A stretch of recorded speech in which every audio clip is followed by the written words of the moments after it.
अस्सलाम वालेकुम। हज़ारों जॉब एप्लीकेशंस, हज़ारों सीवी सबमिशंस, उसके बाद भी जॉब ऑफ़र नहीं आ रही या इंटरव्यू कॉल भी नहीं आ रही। जी हाँ, आज का हमारा टॉपिक यही है कि क्या वो वजूहात हैं जिनके बेसिस पे इतने सारे सीवी आप ड्रॉप करते हैं, इतनी सारी जॉब्स को आप अप्लाई करते हैं, yet you don't get a job offer. और जब भी आपके साथ ऐसी सिचुएशन होती है तो आप सोचते हैं क्या दुनिया भर के सारे रिक्रूटर्स मेरे अगेंस्ट हो गए हैं, या मुझे कोई बुलाना नहीं चाहता, या मुझ में कोई खामी है।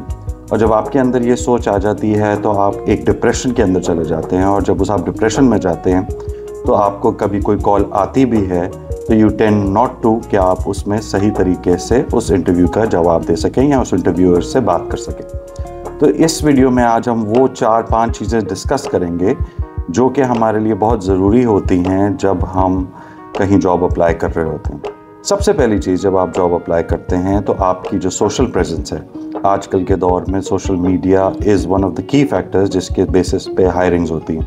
तो आपकी social media profile, be it LinkedIn profile, be it Facebook profile, should look professional and is up to date. अगर आपकी LinkedIn profile up to date नहीं है, आपकी लिंक्डइन प्रोफाइल में कुछ मिसिंग एलिमेंट्स हैं, तो 99% ऑफ द टाइम रिक्रूटर जो हैं वो आपको रीच आउट नहीं करेंगे। दूसरा ये कि हमें ये याद रखना चाहिए कि एक जॉब के अगेंस्ट कई दफ़ा 100, कई दफ़ा 500, कई दफ़ा 1000 रेज्यूमेस भी होते हैं, और आपके पास वो एक 5 सेकंड की विंडो होती है जिसके अंदर रिक्रूटर या हायरिंग मैनेजर आपको शॉर्टलिस्ट करता है फॉर दैट स्पेसिफिक पोजीशन। तो सबसे पहली चीज़ जो हमें करने की ज़रूरत है कि हमारी जो सोशल मीडिया प्रेजेंस है वो अप टू डेट हो, प्रोफेशनल हो और रेलेवेंट हो।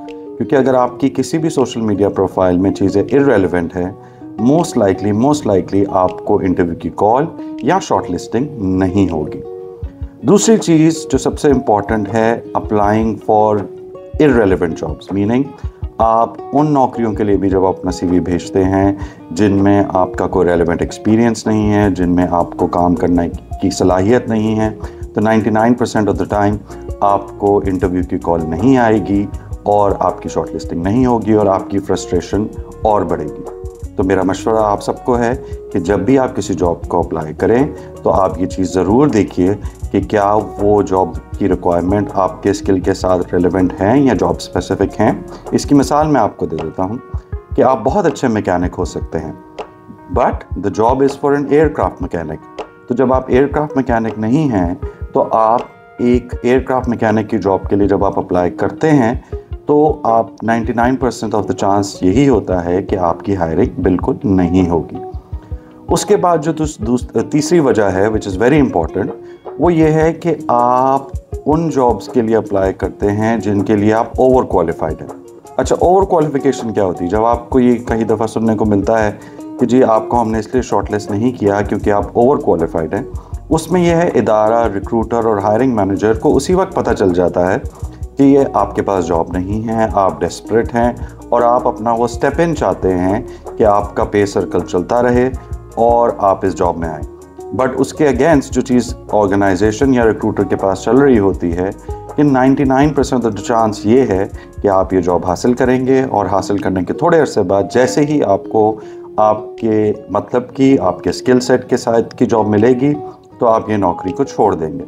और उसमें नुकसान जो इदारे का होता है वो ये होता है कि आपके ऊपर जितनी इन्वेस्टमेंट, जितना टाइम वो इदारा लगाता है वो गोज़ डाउन द ड्रेन।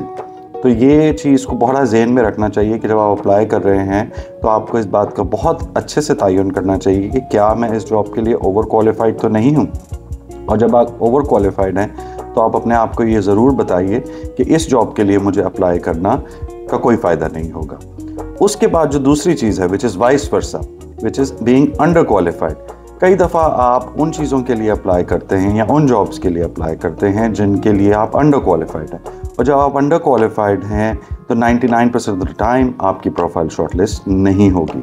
अब ये जॉब सर्चिंग के प्रोसेस में होते हैं तो इन 4 चीज़ों का आपको बहुत ज़्यादा ख्याल रखने की ज़रूरत है, जिसमें सबसे पहले ये आ जाती है आपकी सोशल प्रेजेंस, उसके बाद आपका स्किल सेट, आपका रेज्यूमे अपडेट, तीसरा, not applying for the jobs जिनके लिए आप ओवर क्वालिफाइड हैं और उन जॉब्स को अप्लाई करना जिनके लिए आप अंडर क्वालिफाइड। नाम शेख ज़ुबैर है and I am an HR leader. और अगर आप इंटरेस्टेड हैं career counselling, job hunting, HR related videos के लिए तो don't forget to subscribe to my channel, like and share.